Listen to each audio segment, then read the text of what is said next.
programs, and progress as we discuss the issues that matter to you. Stay informed, stay engaged. That's Meet the Minister with Terry Fenelon, Fridays at 10 a.m. only on Rev-Up St. Lucia 97.1 FM. Welcome once again to Meet the Minister, hosted by Terence Fenelon. Mr. Fenelon, a very good morning to you. Welcome. Very good morning to you, Andre. Nice to be back with you. Facebook, YouTube, X, and you said Soufre. Why do you always want to single out Soufre? Because we tend to forget them sometimes. Yeah, it's part of St. Lucia, you know. Tend to forget them. It's part of St. Lucia, Andre. So it's nice to be back, Andre. Let me make a little apology. We do have the minister, but he's not physically present. He's going to be calling in shortly. I believe he's on the line already. Yes. Well, just give me a few minutes. No, ask him. The Honorable, the President of the People's Republic of Labrie, you understand? He'll be calling in. He's not physically present, and you know, the schedule is always tight and stuff. But it's going to be my first time doing an interview like that. It's going to be difficult because I like to see people. I like to feed off the energy because I don't have a list of questions. I feed off what they give me. Right. I read their body language. I look at their faces, you know, to see, you know, and I allow them to speak and so on. So it's a new experience. And ladies and gentlemen, if I fall short, please forgive me. I'm asking for your forgiveness in advance in case I fall short, because this is a new experience for me. It's the first time I'll be doing that, interview the minister. But I'm very online. It's historic, you know, Andre, to have Brother Alva Baptiste sit down for an interview. I bet you look in your archives, go back in your memory. The minister hardly sits for an interview. Yeah, I actually interviewed him once. Once. That's a long time ago. Right. So he's always on the move. We hear him in the House, and we like to hear him in the House of Assembly, but to sit down. So I feel extremely honored. I'd have preferred him to be here physically, but I feel extremely honored to have the minister, the President of the People's Republic of Labrie on the lines. Welcome, Mr. Minister. Are you hearing me? Thank you very much. I hope you all are hearing me. Loud and clear. Yes, I am. Just let me adjust my headphones there. You know, Andre gave me a contraption there that is not the best. People, you must donate some headphones to Andre, you know. Yes, Mr. Minister, Mr. Baptiste, we are hearing you loud and clear from the People's Republic of Labrie. How is Labrie doing, by the way? We are not in retreat. Yes, we are certainly in a very good place. Right. And we get to a better place and continue to move forward. Right. Okay. And we're optimistic about the future with Philip JP as Prime Minister and the Labour Party, you know, controlling the levers of power at this juncture in time. Right. Let me tell you a little about yourself quickly. I mean, we see you in the House and stuff. People keep telling me that, Mr. Fenelon, when you have the ministers, let them tell us a little about themselves so we can know, you know, who you are. So just give us a little background, you know, educational background, where you went to school, etc. So at least the people can know who the Minister of Foreign Affairs is. All right, thank you. Generally, you know, I do not get into such details because I always believe when people accentuate academic qualifications in politics, it's really a passport to get into politics, because the only time you utilize a passport is when you go into foreign territory. Right. If you are using it as a passport, then politics is foreign territory to you.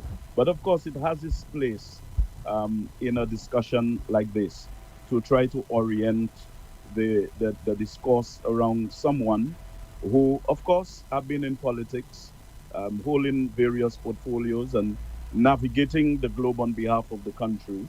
And of course, from time to time, it is good to probe as to exactly who that person is. And I will start by indicating to you that I'm a simple Laborian.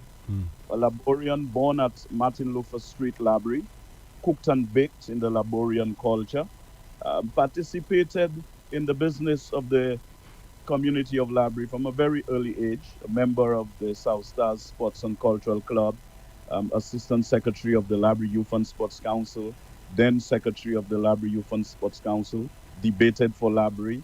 Of course, I was a director on the cooperative credit union board in Labrie, oversaw the birth of Will Rock Limited.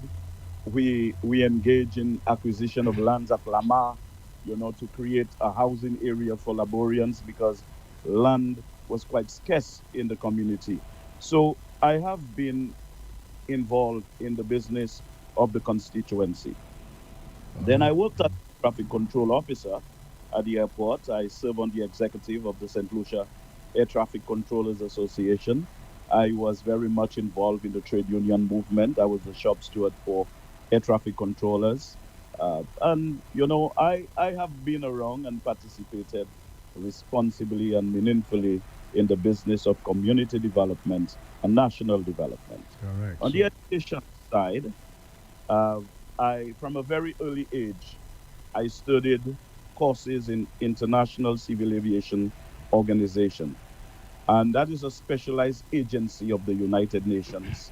So I did aerodrome control, approach control, and a certificate in meteorological observations. And so that was the genesis of my involvement in the United Nations affairs. Then I did my first degree in aviation business administration with a minor in psychology at one of the world's leading institutions, and that is Embry-Riddle Aeronautical University. I worked as an assistant airport manager at Iwanora and left as acting airport manager.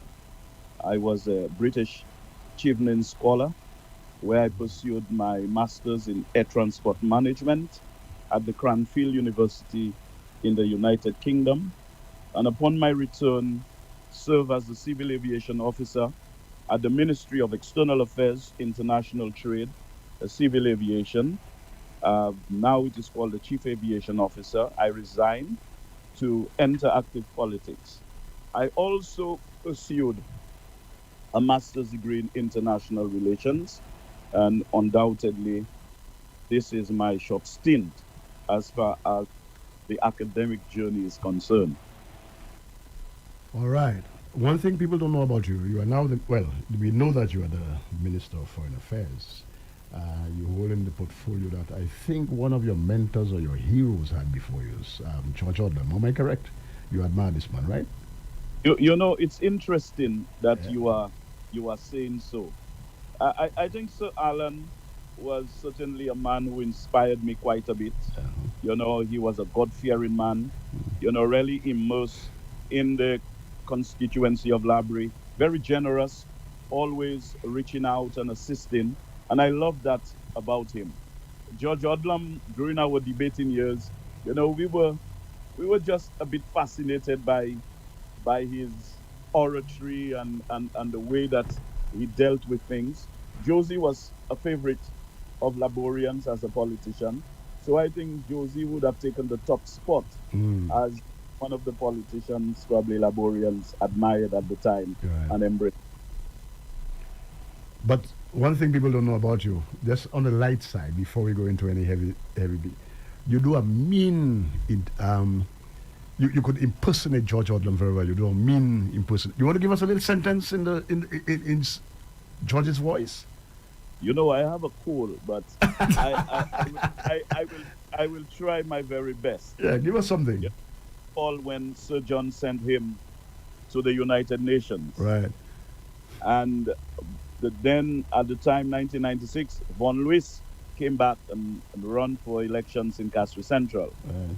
And Brother George left the UN and returned to Central Castries to contest the election. Right. And he came to the market steps and everybody quite curious to hear what George had to say. And I will attempt, despite having the cold, to satisfy your request. And George started by saying, when John Compton sent me to the United Nations, he gave me a bowl of poison fruits. And tonight, I have come to the Castres market steps to spit it out, to spit it out, to spit it out. Well done, well done, well done, well done. You have Andre cracking up Well them. done, well done. I know. And you know, George always spoke like he had a cold for true. Oh, so now people know. People know that you could impersonate, a good impersonation of Brother George, and that's nice to know. That you have that side of you. It's not always serious business, Yeah. but you're following the steps of your hero. Now, as we are on that, foreign affairs and our Yes. general foreign policy. Yes.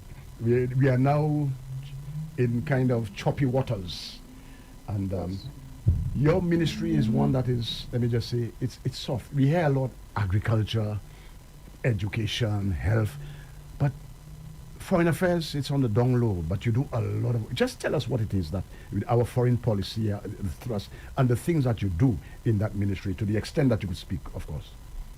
First of all, Terry, I'm happy that you asked that question, because the Ministry of External Affairs is really in the engine room of things, supporting the country quietly, going to the meetings, engage in negotiations that people do not really see. It's almost like the scientists in the labs that work day in, day out, to find cures and have medication, for various ailments.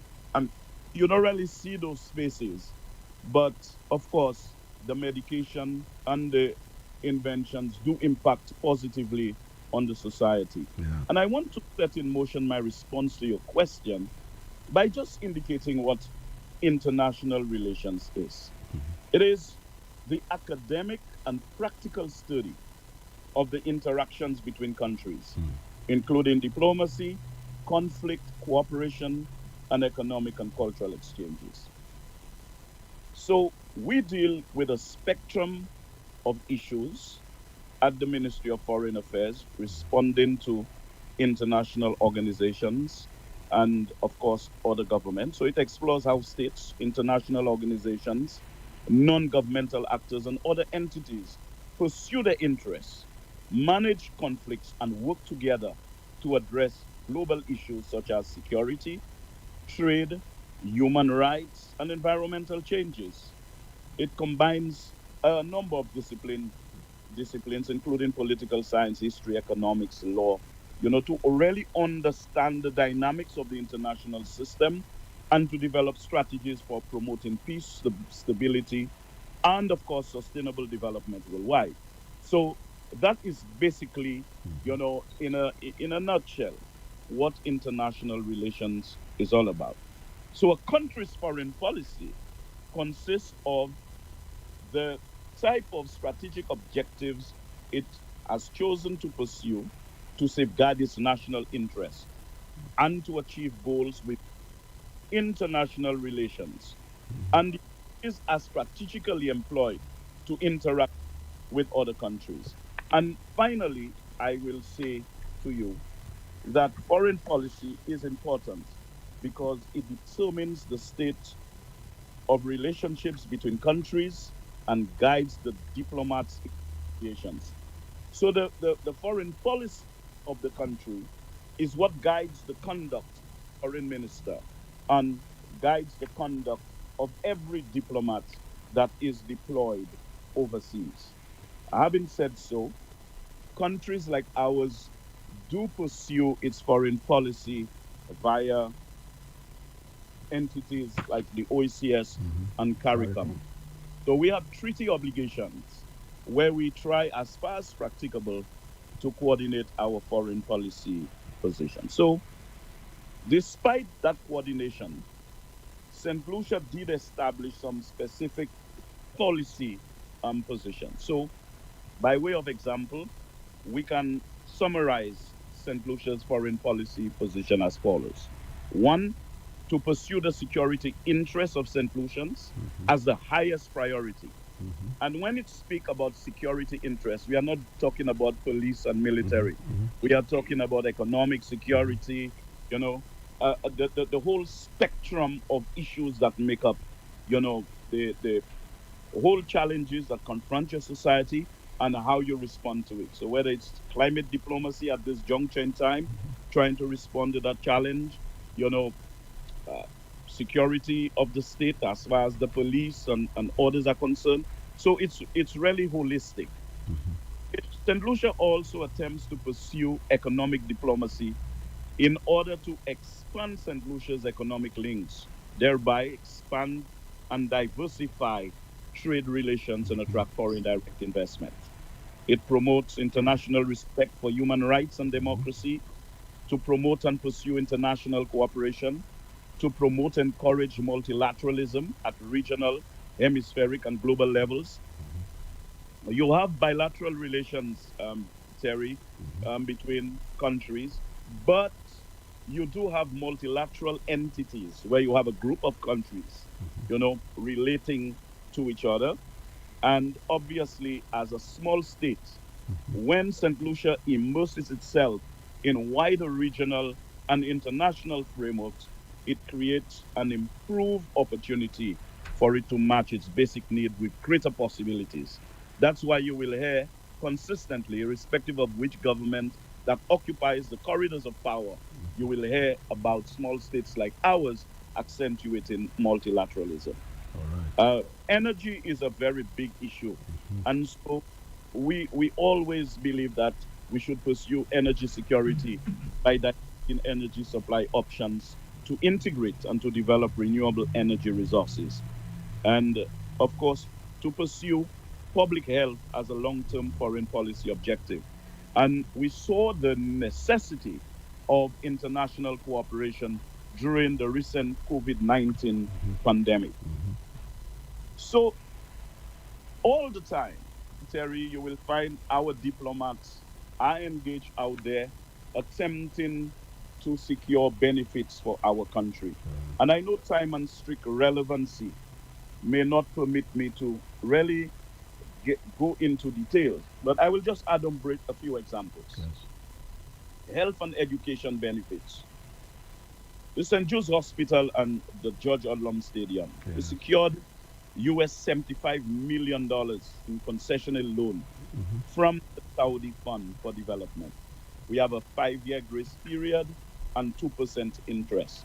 This is a major victory for us.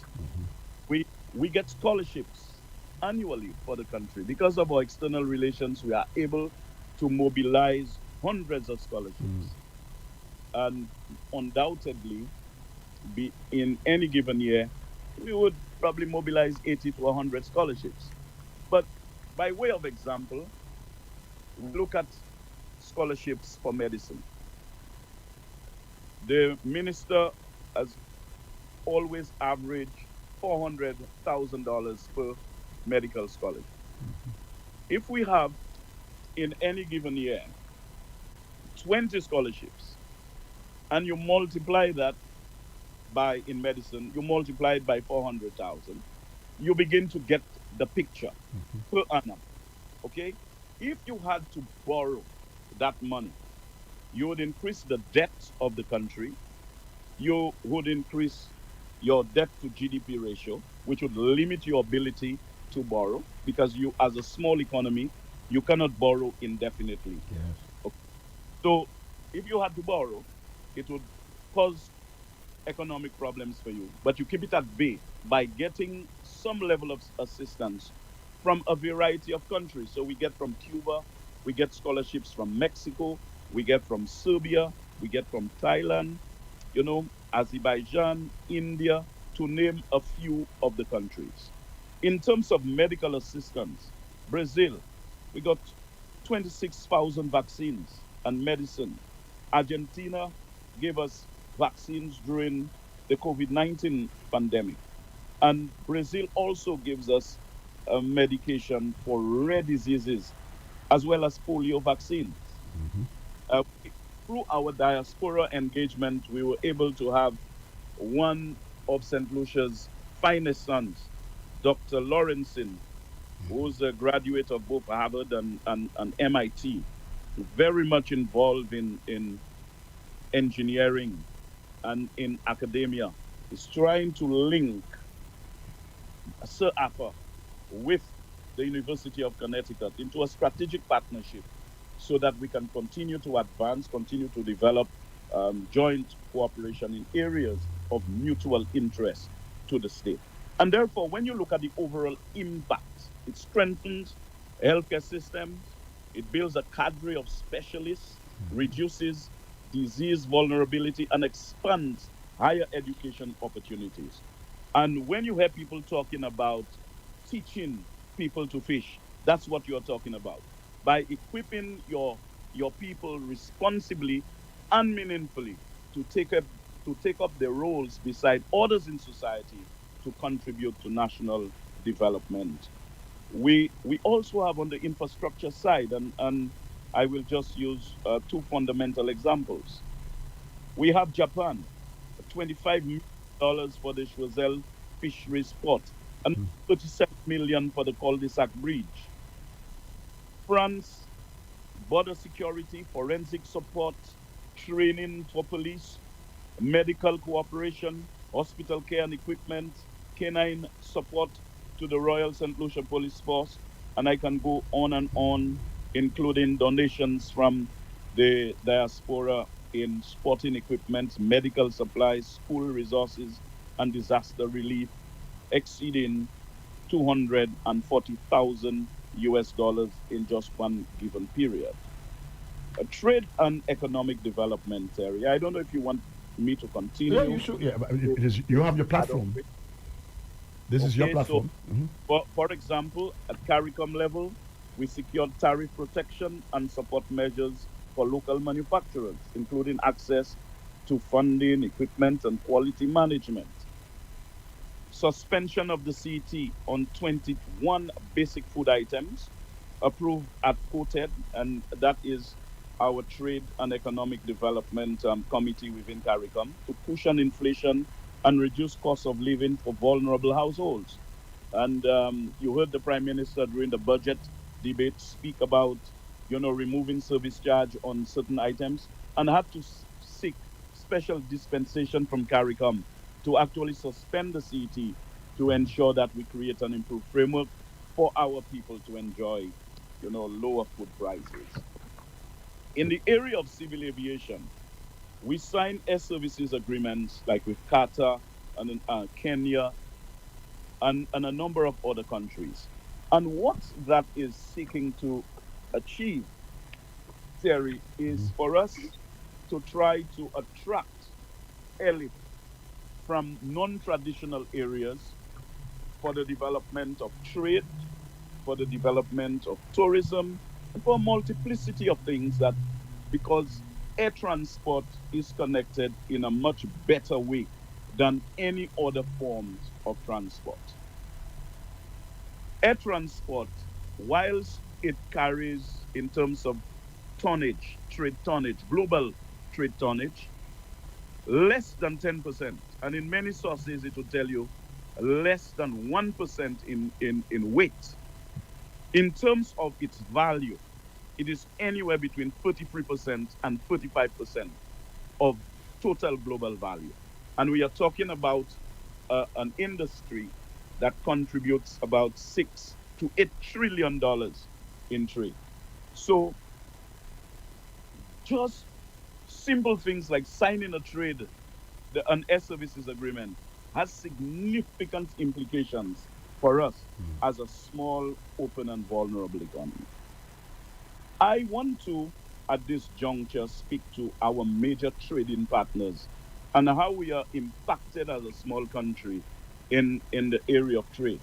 And one of the reasons why I oppose a number of statements that have been made by the United Workers' Party whether it's on the Sunday Live or by way of writing an article criticizing the current handling by the Prime Minister of the whole fuel situation. I don't know if you will grant me leave to just refer to an article and respond to a few of the comments made that are definitely inconsistent with what we are doing as a government. Oh, yes. Leave granted. Thank you very much. Mr. Descat, in a recent article on fuel pricing in St. Lucia, advanced two central claims. First, that St. Lucians pay higher fuel prices than their ECCU counterparts, and second, that pump prices have remained fixed despite a decline in global oil prices.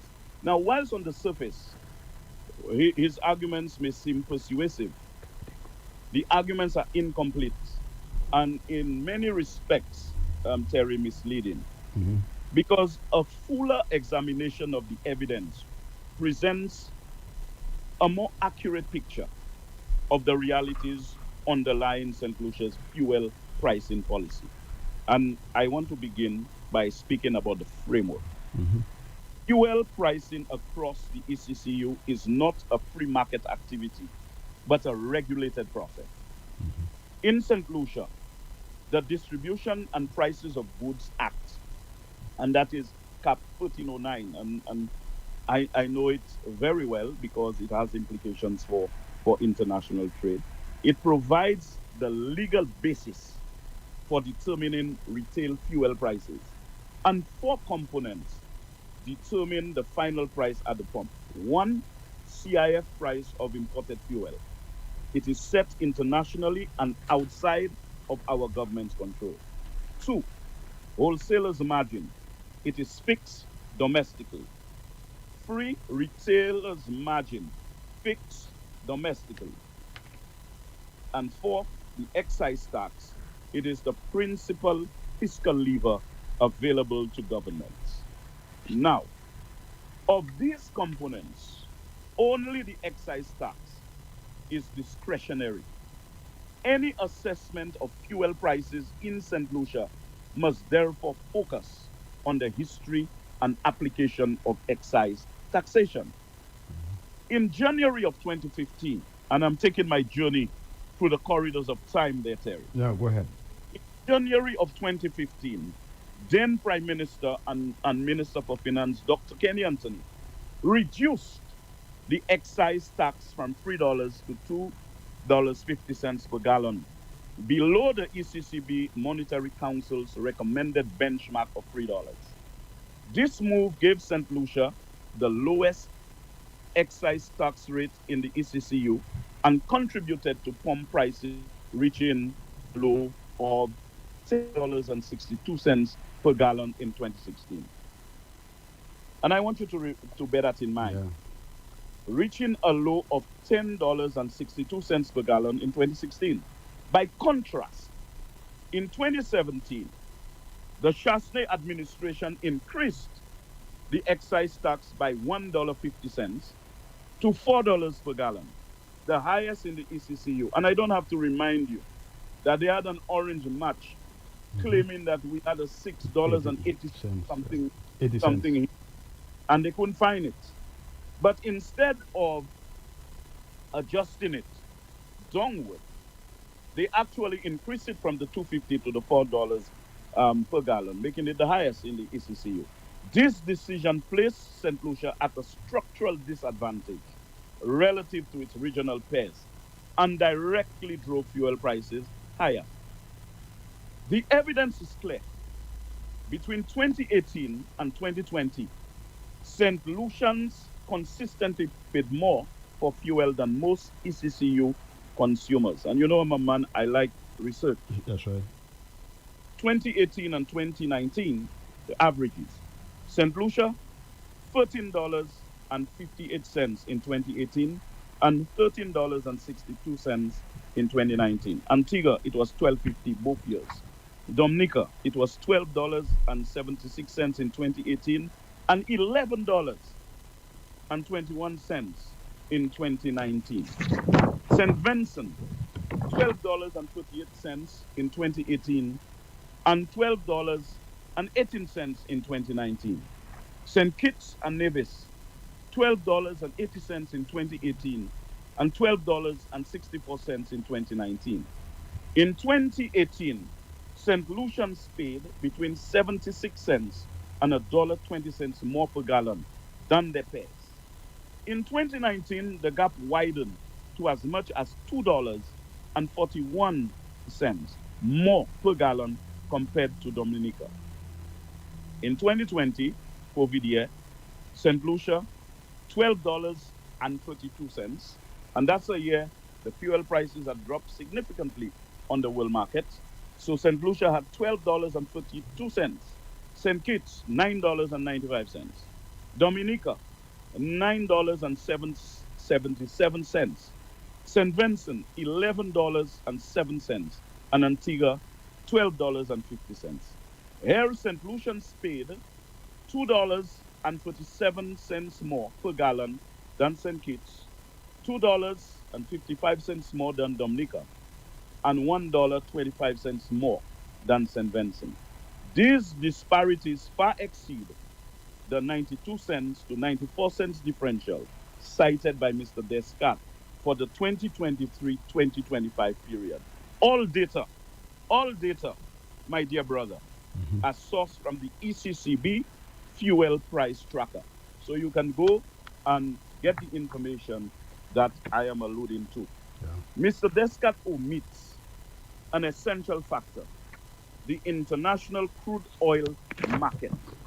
2016 to 2019, prices averaged US $60 to $70 per barrel. In 2020, they collapsed to record lows. 2021 to 2025, prices were significantly higher.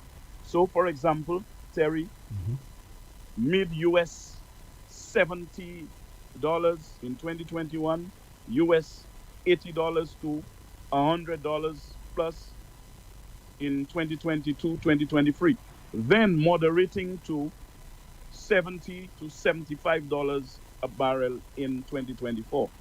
Early 2025 saw averages of US $80 before falling to the mid US 60s. The reality is that global oil prices were lower during the UWP administration, yet St. Lucians still bore some of the highest prices in the ECCU due to the elevated excise tax. Mr. Descat argues that the excise tax has become a rigid revenue maximizing tool. Again, Terry, this argument disregards the fiscal realities inherited by the current Philip J. administration. When the Honorable Philip J. Pierre entered the corridors of power, St. Lucia faced the worst fiscal position in the ECCU. Large deficits, mounting arrears and high debt, external borrowing sources that had been exhausted. Stabilizing public finances was essential to secure wages, salaries, debt service, and other obligations. At the same time, Terry, the government pursued offsetting measures, restructuring income tax, raising the minimum wage, expanding social safety nets, and reducing duties and VAT on essential items. Far from maximizing revenue at the expense of citizens, the policy framework has sought to balance fiscal stability with social equity. That is a government that is restoring normalcy in the economy, but at the same time is reaching out to the most vulnerable in the society. And as I prepare to close, Mr. Descat characterizes Antigua as following a low fixed price policy, most others as pass-through mechanisms, and St. Lucia as maintaining a fixed high price. This again is misleading. Fuel pricing policy is fundamentally driven by excise tax rates. In most Eastern Caribbean currency union states, excise tax is $3 per gallon, as I indicated a few moments ago. In St. Lucia, it is $4 per gallon. Reducing the rate without compensating in other areas, fiscal measures would either widen deficits and debt or force cuts to critical spending. Now, when you find a country that was suffering in the worst fiscal situation, when you come back, you cannot introduce austerity measures. And therefore, neither option is desirable given the rising demands on health, education, security, and debt service. So Mr. Descat contends that high fuel prices embed inflation expectations and drive structurally higher inflation. This claim lacks empirical support. St. Lucia's inflation rate was negative in 2024, while most ECCU peers recorded positive inflation. Inflation expectations are definitely shaped primarily by wage price dynamics, which have not been present in St. Lucia. St. Lucia's inflation outcomes, Terry, are consistent with those of its global trading partners, contradicting the claim of structurally higher inflation caused by excise taxes. So the assertion that St. Lucia has maintained fuel prices above market clearing levels is conceptually flawed. In a price control market, there is no market clearing mechanism. Prices are administratively set. Moreover, Mr. Descat provides no data on household fuel expenditure, income distribution, or comparative ECCU burdens to substantiate his argument about the regression that he spoke about in his article. In reality, St. Lucia has experienced 4 consecutive years of solid growth underpinned by robust consumer demand. Simultaneously, Terry, the government has pursued fiscal consolidation alongside pro-poor policies that increase disposable incomes. Mr. Descat argues that St. Lucia's policy deviates from the ECCB's pass-through mechanism, implying ideological choice, revenue capture, or structural weakness. This is inaccurate again, Terry. Different ECCU members have adopted different approaches based on their fiscal realities. Antigua, for instance, has long maintained a fixed low price model, equally inconsistent with the pass-through principle. The claim that St. Lucia's pricing is regressive because it does not advance renewable energy is also unconvincing. The transition to renewables depends on strategic investment and regulatory reform, not marginal changes to pump prices. St. Lucia has advanced a national energy transition strategy, approved a national energy policy, and is finalizing a new electricity act. Just recently, you saw the senior minister King in the House laying up for first reading the bill dealing with the Electricity Act. And very soon, after consultation, we will pass it. This is an incremental step towards doing what is necessary for us to reduce our over reliance on fossil fuel. But you know, we have certain constraints in doing so. So it calls for the, and is exploring geothermal feasibility. This is something that I forgot. Yeah. The geothermal feasibility. So fuel excise policy alone cannot deliver this transition. Calls for transparency are also misplaced. The fuel pricing formula, CIF cost, margins, and excise tax is legally defined and publicly available. Yes. And finally, proposed reforms such as rigid pass-through rules, hedging, or EMAC revenue present more risk than benefits. Hedging has been costly in the region. EMACing reduces fiscal flexibility, and rigid formulae constrain government's ability to respond to external shocks. You see, we are in a belt, and we are very, very vulnerable to all types of things. And Mr. Descat frames fuel pricing as a social contract, prioritizing the fiscal gain over equity. This framing is rhetorically appealing, but analytically weak. Terry, false dichotomy. Fiscal stability and social equity are not mutually exclusive. In fact, stability is a precursor for equity.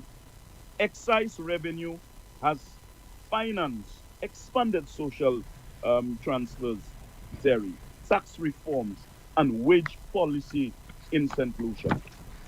Another bogus argument is about neglect of the argument he made is tantamount to a neglect of context.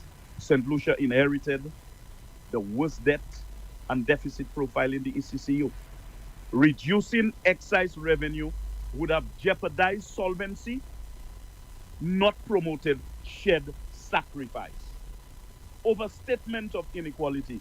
Despite higher excise taxes, Jerry, St. Lucia has recorded 4 years of solid growth, economic growth, yes.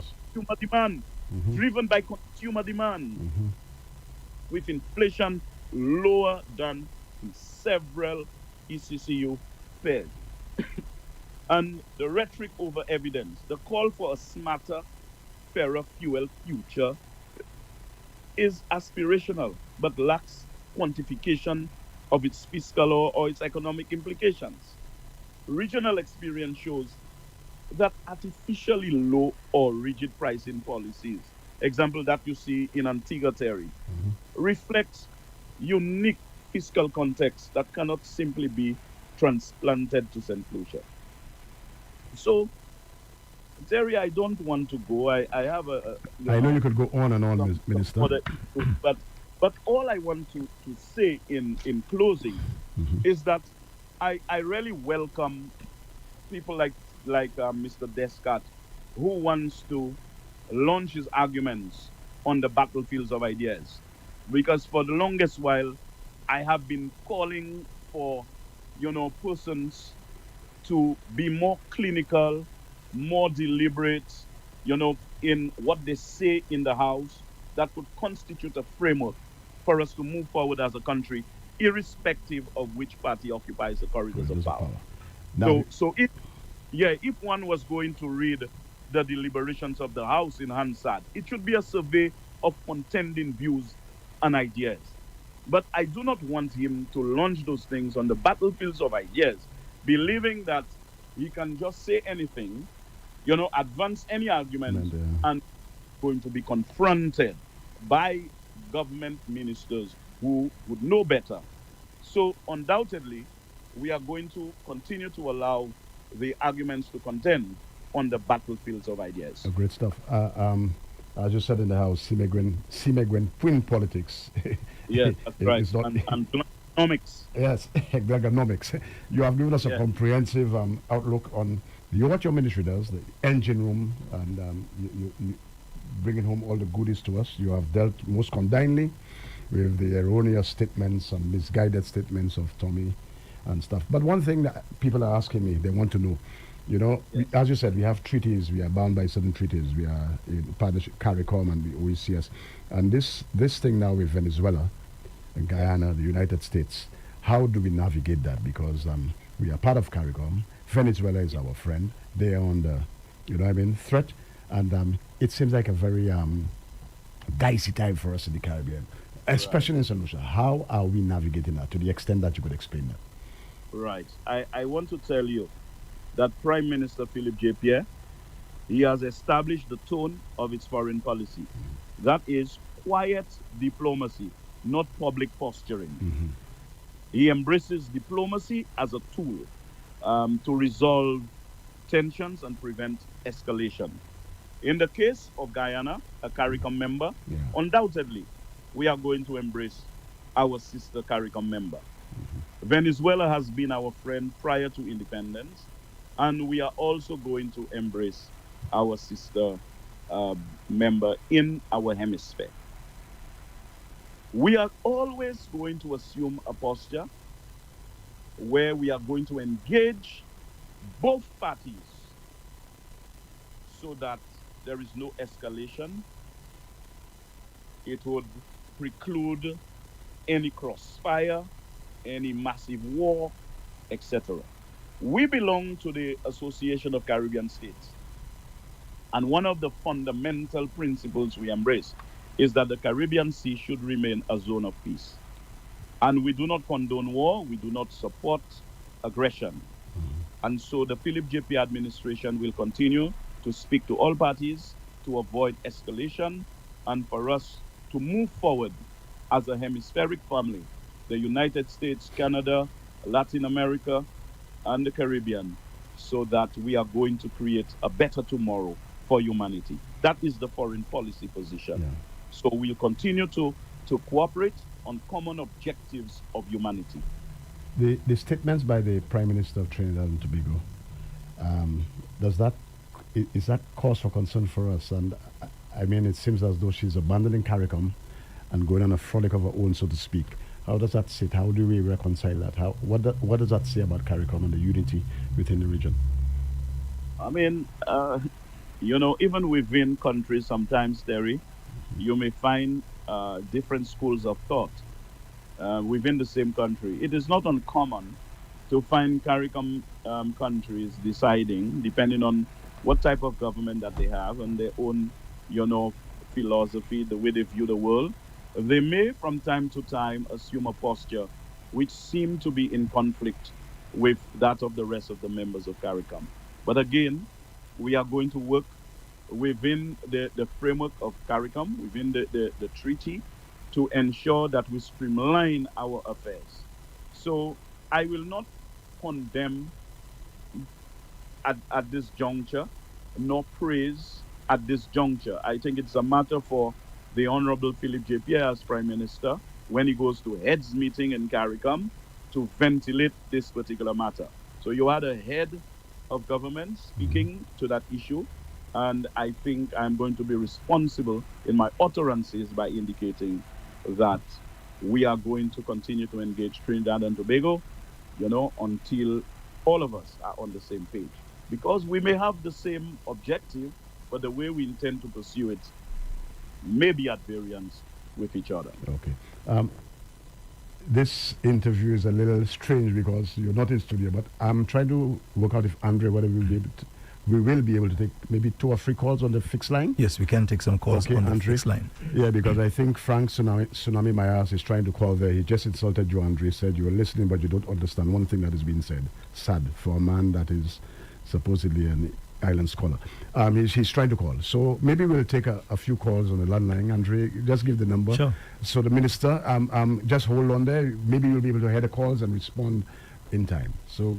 Okay, we can only accept calls on the fixed line because the minister is occupying the WhatsApp platform. Right. So the fixed line is 572-9710. 572-9710. Again, 572-9710. That's the fixed line. And this is the only platform that we can take calls right now because the minister is occupying the WhatsApp platform. And we apologize again. The minister is not in-house, but he has made himself available via the telephone, so... I mean, sometimes this happens. He's a very busy man, and he took his time to call in. All right, so we have a call yet? Not as yet. Okay, not as yet. So we can, Mr. Minister, maybe we could just shift a little to your constituency, the Republic of Labri. I know you had Laos and Bagaika, Sukrila. Yes. What is the situation? What is the outlook? Yeah, very good. It's just that at this point in time, we are trying to catch up with matters of infrastructural development, Terry. And I'm sure you have heard me many times condemning the Alan Chasney administration and condemning the UWP for always stopping. Okay, just take a break, the minister. We'll come back to that. I think we have a call. We don't want to keep the caller with him. We can always come back to that. So let's hear from the caller. Ask your question, please. Welcome to Meet the Minister. Yeah, good morning. Good morning. To all you folks, and Andre, good morning. Good morning. And the minister, good morning. Mm-hmm. And you, Mr. Fenelon. Good day, sir. Good morning to you. Yes, sir. The minister made a statement that in 2024, St. growth was at the highest in 2024. But I want to ask him if he did not review the findings by ECLEC for that growth at GDP. Because as far as I'm concerned, he may correct me, but I do my research as a journalist. And as far as I'm concerned, the number one was Antigua. Number two was the Dominican Republic, which fell from number one. Number three was Dominica. Number four was St. Vincent. St. Lucia was nowhere near any one of them through ECLAC signing. And one more question I want to ask you when I'm gone. Don't give us, say you don't have the axiom, proof of why our gas for cars is $16. Don't give us the classroom and the mathematicals, and give me the real common sense reason as a professor of common sense. That's what I want to All ask. right. Thank you. Thank you. All right. Thank you. You got that, Minister? No, I didn't hear at all, you know. Oh, my word. Yes. Andre. I didn't hear. Oh, my. I don't even want to rephrase that. Why? We cannot patch through, Andre.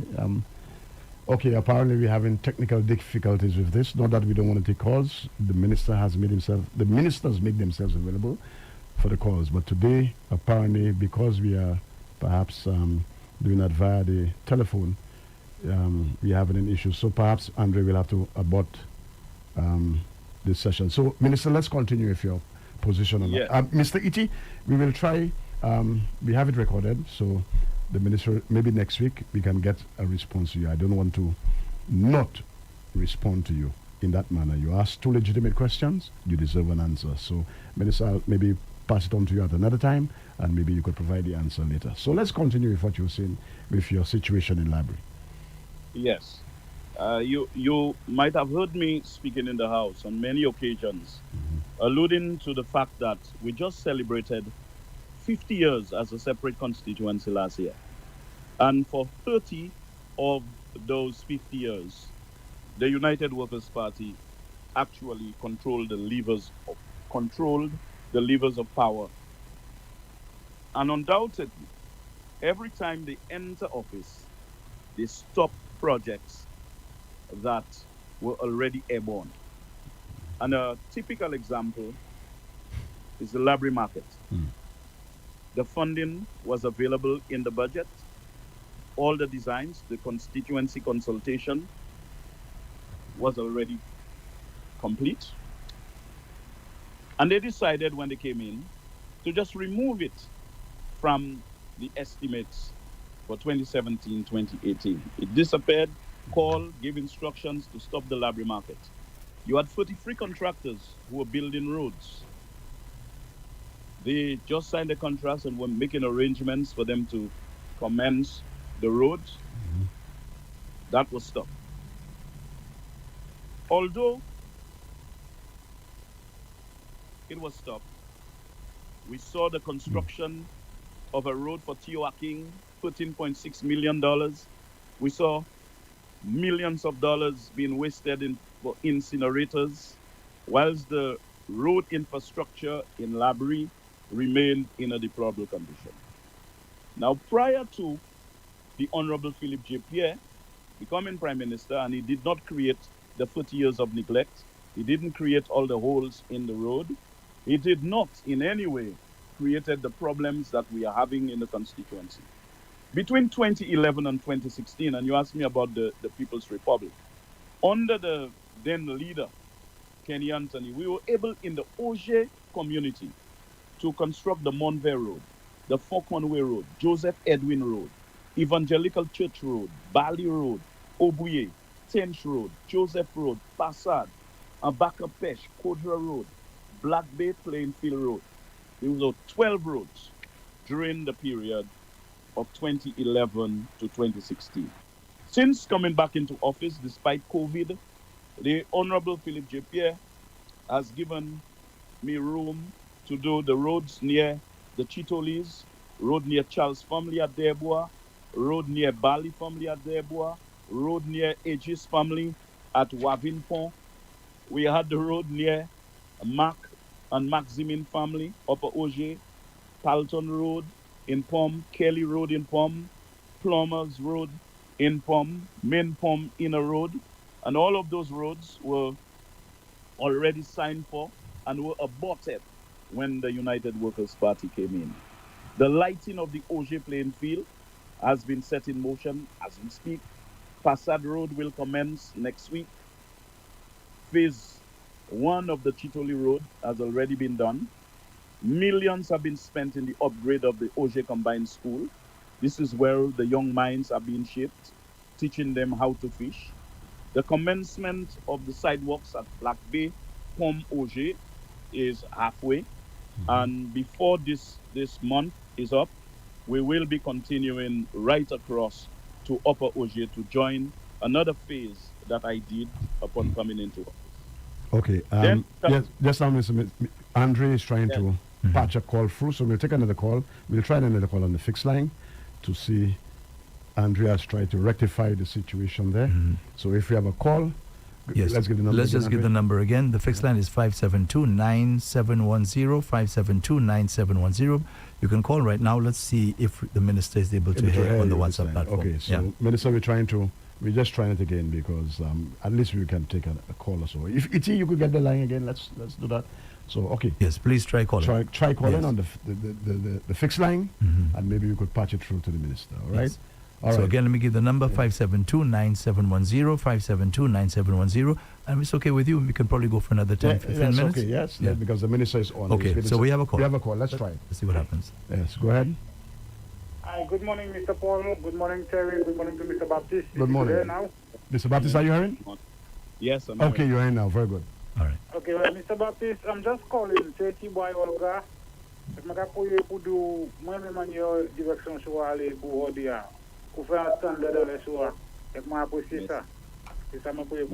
Merci, appeal. So you heard that loud and clear, Mr. Minister? Yes, I did. Great stuff. Andre is a top technician, man. Yeah. Andre, you're good. So we can take calls. So the other calls. Iti, if you can call again, sorry. I mean, I want the minister to respond to you. All right, Iti, that's the first time I want to call a second time. All right, if you have another call, Andre? Just give the number 572-9710, 572-9710. So please call right now. We're able to rectify the issue. Yes, okay. We have Andre. Thank you very much. So, Mr. You were discussing your constituency and the roads and stuff that you're doing. You could continue, I think. Yes. So you have been hearing a lot of noise about library. You understand? And I wanted to allude to the things that I have done. And I can give you a longer list of things that are yet to be done. It means that Honorable Philip J. Pierre cannot help library catch up with 30 years in just one term. And people are always going to find things that have not yet been done. But every time the Labour Party is in office, we make incremental steps towards, our destination of true and real development. And every time the United Workers' Party enters the corridors of power, I can tell you it stops. So when you ask me about La Rose, when the Labour Party is there, La Rose kabouye. If you left from La Rose kadubut bouye. Ek La Rose kabouye. Ek nou kay continue kabouye La Rose après l'autre élection. All right. Something close to home, because in the south, I don't know to the extent that you could say, we are looking forward to it. Not too very far from you, St. Jude Hospital. Yes, I mean, it's going to be a great day. I have spoken extensively about the St. Jude's issue when I was in opposition and again whilst in government. It was very clear that the way to go was to complete the existing buildings for many reasons. It's a much stronger building. We are talking about climate change and more active hurricane seasons. Why would you want to go in a box, a flimsy box? And I will invite both you and Andre to come there and see the cladding that they use to create that box. Almost like the boxes that they have at Winera. No exaggeration. Okay? I mean, when you have a category 4 hurricane approaching, you cannot stay in the box. You cannot stay in that box. And I said so in the parliament that if somebody was in a coma and a category 4 hurricane was approaching, that person would have gotten out of the coma and carried a bed with them to a safer place. And undoubtedly, I said the only way that the St. Jude's Hospital would not have been completed is if the will ended prior to the term of the Honorable Philip J. Pierre. So we have passed the whole completion of St. Jude's. It's a foregone conclusion that St. Jude's shall be completed shortly. There is no ifs or buts or maybes.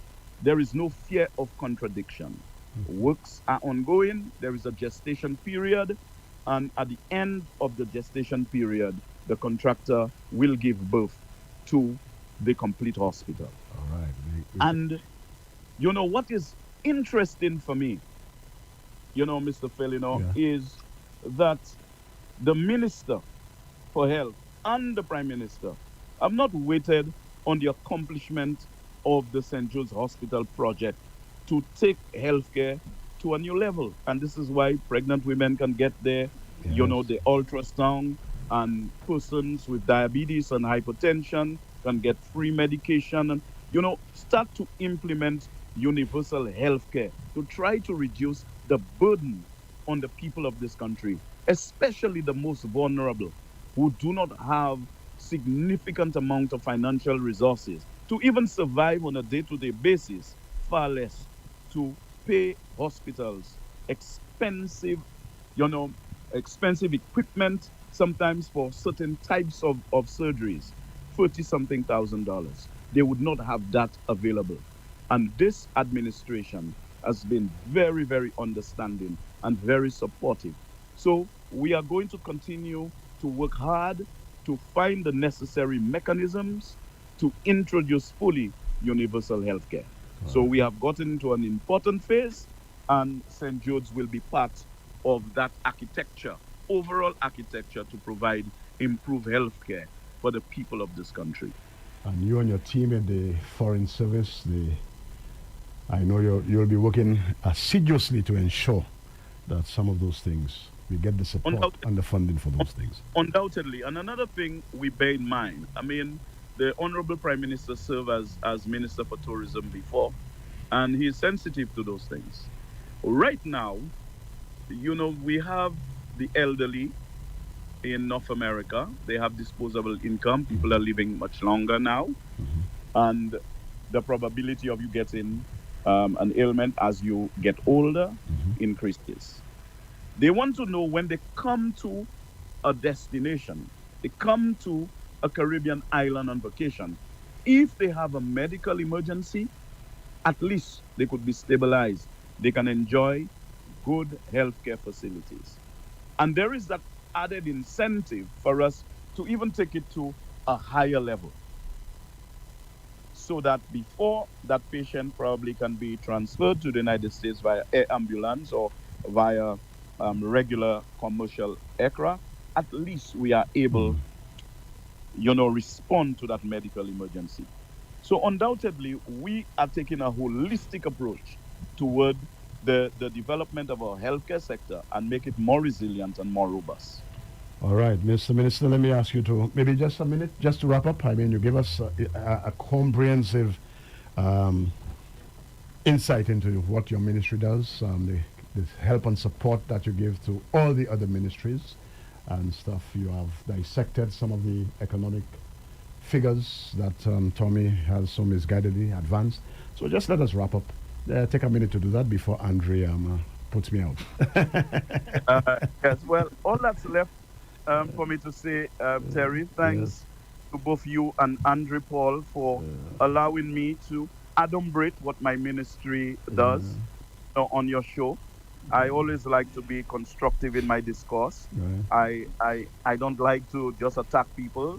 There are arguments that probably intended to hurt us sometimes. I will respond to them from time to time if I believe it meets the threshold of something that requires careful and sensible attention and treatment.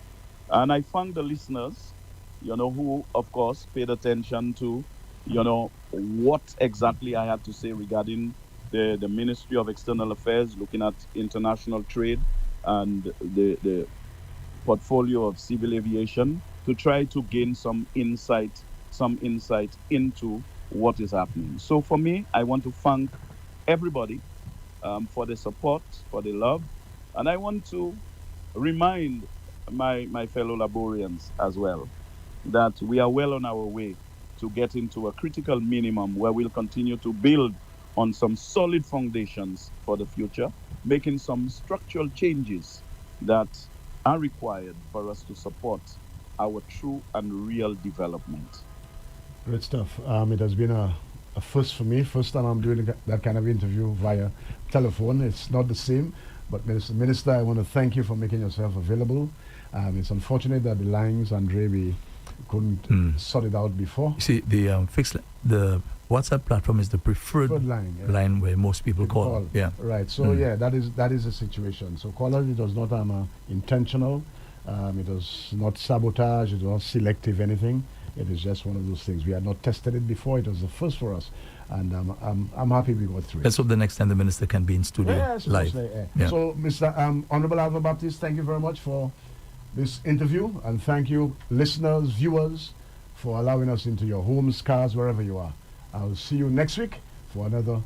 The minister is still there. Oh, he's still there. Yeah. Yes. All right. Okay. Okay, Thank Mr. you. Minister. Have yourself a nice day, a nice weekend. Yes. All right. Thank you very much. Yes. So, Mr. Fenelon, that's it? That's it for now. See you next week, Andre. Yes, next week, God willing. God willing. God is always willing. Huh? Are you so sure of that? Are you aware with that one? We might not be there, but he's always willing. We'll talk about that off air. Thank you. All right, so you've been listening to Meet the Minister, hosted by Terence Fenelon. Listen again next week, Friday, same time from 10 a.m. to 11 a.m. for another Meet the Minister. And this is the end of my stint here on Rev-Up for today, Friday, the 5th of September. Thanks for listening. Have yourself a good weekend. We have Kina. She's coming on next. She'll be with you until 2 o'clock this afternoon. From 2 until 3, it's going to be Tony Paul with Rev-Up the Homegrown Top 10. That's from 2 until 3 this afternoon. Rev-Up the Homegrown Top 10. Then from 3 until 5, Zen the DJ takes over. That's from 3 until 5. And then from 5 until 6, we have Mary Polius with Powell Politic. So do enjoy the rest of your day and keep listening to Rev-Up St. Lucia. Oh, don't forget, next week Monday, we're going to be on 96.9 FM. All right? Make sure I got that correct. You know, sometimes you don't really get the frequencies absolutely correct. So let me just double check that to ensure I have it right. It's a new frequency, Mr. Fenelon. So I have to get used to it. Yes, 95.9. 95.9. That's going to be our new frequency.